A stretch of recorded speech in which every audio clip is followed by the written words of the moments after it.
All right, let's dive right into this explainer and decode the staggering financial engine behind the world's absolute most popular sporting event. When the World Cup rolls around, the entire globe practically stops to watch. But beyond all the goals and the glory out on the pitch, there's a massive, incredibly complex business model at play. So today we're going to look strictly at the numbers, the structure, and the strategy to figure out exactly how this operation generates billions of dollars. Now, the most critical number to wrap your head around right out of the gate is this massive $10 billion figure.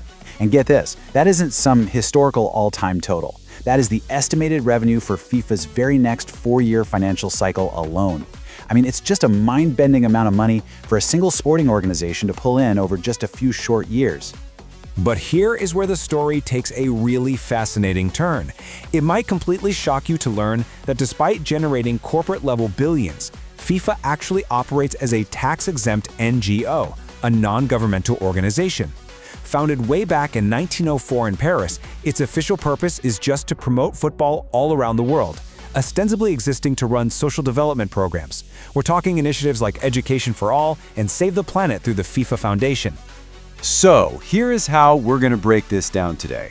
First, the $10 billion NGO. Second, where the money comes from. Third, where the money goes. Fourth, the true cost of hosting. And fifth, who really wins. Okay, part one, the $10 billion NGO. Let's try to understand the sheer scale of this thing. The scale we are talking about here is truly unprecedented. Think about this. In 2018, the World Cup in Russia pulled in 3.5 billion viewers. That is literally half the people living on planet Earth tuning in for a single sporting event. Underneath this massive umbrella, there are 211 affiliated teams grouped into 6 continental confederations.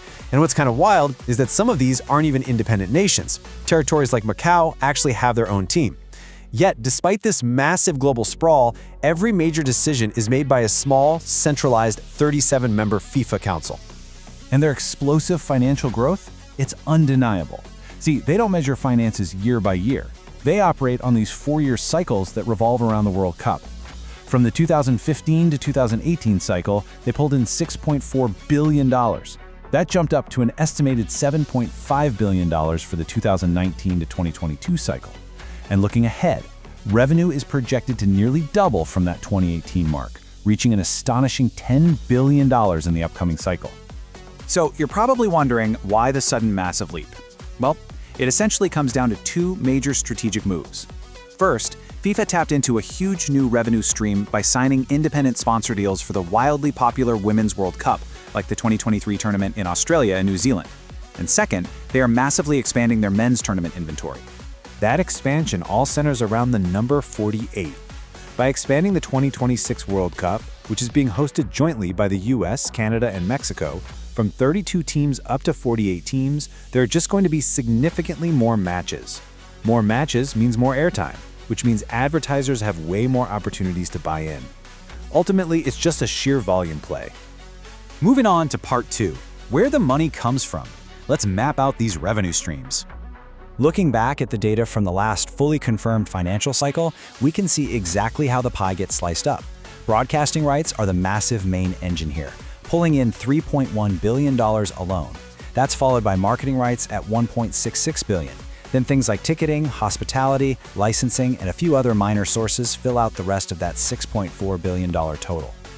The really crucial takeaway here is that roughly 75% of FIFA's total revenue comes directly from just 2 sources: TV networks and corporate marketing. Networks across more than 140 countries pay heavily for the right to show these games. For example, Viacom 18 in India paid billions of rupees just to secure those broadcasting rights. On the marketing side, the cash is driven by top-tier FIFA partners like Adidas and Visa, alongside very specific World Cup sponsors. Think McDonald's, Crypto.com, and Budweiser. Although, I should mention, this isn't immune to global geopolitics. The Russian company Gazprom, for instance, was heavily sanctioned and dropped due to the Ukraine war. Beyond the ads, FIFA makes around $600 million just licensing its brand to video games, hosting massive esports tournaments with over 20 million players, and pulling in minor revenues from smaller events like the Club World Cup. All right, part 3, where the money goes. Let's look at FIFA's expenses. I want you to just stop and think about this for a second. You would naturally assume that putting on the absolute biggest, most watched event on Earth costs FIFA an absolute fortune, right? Between building stadiums, running transit, and organizing top-tier security, it has to cost billions. But the reality? It costs them next to nothing. In a brilliant, if maybe a bit shocking business maneuver, FIFA pushes almost the entire financial burden of organizing the tournament directly onto the government of the host nation. In fact, if we look past their own internal operating costs, FIFA's primary direct expense for the actual event is simply the prize money. For the 2022 World Cup, that total pool was $440 million, with the winning team taking home $42 million. And let's be honest, when you're pulling in billions, a $440 million payout is just a drop in the bucket. Which brings us to part 4, the true cost of hosting, and how that burden gets pushed around. The financial juxtaposition here really speaks for itself. While FIFA pays out a fraction of $1 billion in prizes, the host nation takes on astronomical debt. Qatar, for instance, reportedly spent $200 billion. Now, to be totally fair to the data, much of that was tied to their pre-existing National Vision 2030 plan, building new metro systems and airport expansions that are meant to last. But even if we only look at the direct soccer infrastructure, Qatar spent an estimated $6.5 billion strictly on building 7 brand new stadiums for the matches. And this burden builds even further when you look at FIFA's legal demands, because they don't just pass off the costs, they demand some serious concessions. A host government has to sign off on 7 official guarantees. These include complete tax exemptions, meaning FIFA pays absolutely no taxes on its billions, as well as legal waivers that bind the host to absorb all the risks. Plus, there are specific exemptions around labor laws and visas. Simply put, the host assumes the risk and FIFA secures the profit. And finally, part 5. Who really wins? Let's talk about the aftermath of the games. Obviously, there are undeniable benefits, which is exactly why countries fight tooth and nail to host. Hosts gain massive international soft power, basically proving to the world they are stable and viable for foreign investment. There's also an immediate GDP injection from tourism. For the Qatar Games, estimates showed an influx of 1.2 million visitors, driving an expected $17 billion economic benefit.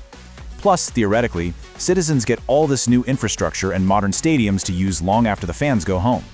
However, the data also shows a very different reality, particularly for developing nations facing what's known as the white elephant risk. The infrastructure they're promised often backfires. Take Brazil.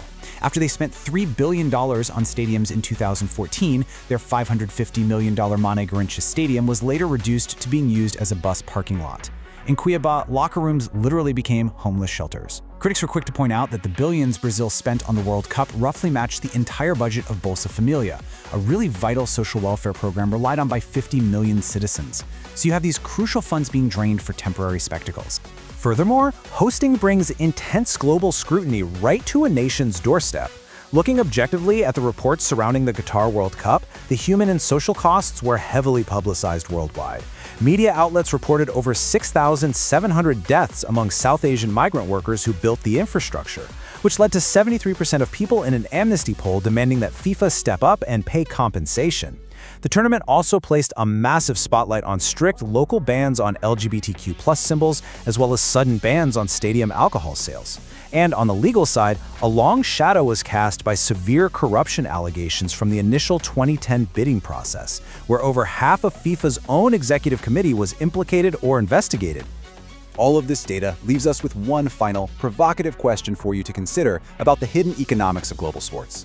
When one single NGO can generate $10 billion entirely tax-free, while the host nation absorbs billions in structural costs, assumes every bit of legal liability, and faces the brunt of global controversy, who really wins the World Cup? It might just be that the ultimate winner isn't the team lifting the trophy on the pitch, but the organization that sold the rights to broadcast it. Thanks for joining me on this explainer. I hope this helped you see the beautiful game in a whole new light.